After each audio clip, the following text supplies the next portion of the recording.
രാഹുൽ മാങ്കൂട്ടത്തിനെതിരെ നേരത്തെ പരാതി കിട്ടിയില്ലെന്ന കെപിസിസി അധ്യക്ഷൻ സണ്ണി ജോസഫിന്റെ വാദം പൊളിയുന്നു. പോലീസിൽ പരാതി നൽകിയ യുവതി കെപിസിസി നേതൃത്വത്തിനും ഇമെയിൽ മുഖേന പരാതി നൽകിയിരുന്നു. ഇന്ന് മറ്റൊരു പെൺകുട്ടി നൽകിയ പരാതി കോൺഗ്രസ് നേതൃത്വം ഉടൻ ഡിജിപിക്ക് കൈമാറി. അതിനിടെ രാഹുലിന്റെ രാജി കോൺഗ്രസ് ചോദിച്ചു വാങ്ങണമെന്ന് കെ രമ തുറന്നടിച്ചു. അതെ, മാധ്യമ വാർത്തയല്ലേ? എനിക്ക് കിട്ടിയിട്ടില്ല. ഇന്നലെ കെപിസിസി അധ്യക്ഷൻ പറഞ്ഞ വാക്കുകളാണിത്. എന്നാൽ ഈ വാദം പൊളിക്കുന്നതാണ് പുറത്തുവരുന്ന തെളിവുകൾ. രാഹുലിനെതിരെ പോലീസിൽ പരാതി നൽകിയ യുവതി നവംബർ 28-ന് കെപിസിസി നേതൃത്വത്തിനും ഇമെയിൽ മുഖേന പരാതി നൽകിയിരുന്നു.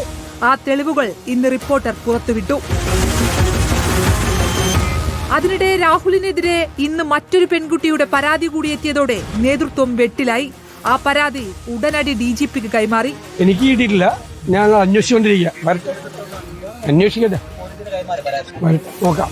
അതിനിടെ രാഹുലിനെതിരെ തുറന്നടിച്ചുകൊണ്ടായിരുന്നു കെ രമ MLA വാക്കുകൾ. MLA സ്ഥാനത്ത് തുടരാൻ രാഹുലിന് യോഗ്യതയില്ലെന്ന് രമ തീർത്തു പറഞ്ഞു. ഒരു നിമിഷം പോലും ആ സ്ഥാനത്ത് തുടരുന്നതിന് അർഹനല്ല. അത് എത്രയും പെട്ടെന്ന് രാജിവെക്കുകയാണ് വേണ്ടത്. കോൺഗ്രസ് പാർട്ടി പുറത്താക്കണം ഇയാളെ. News desk reporter.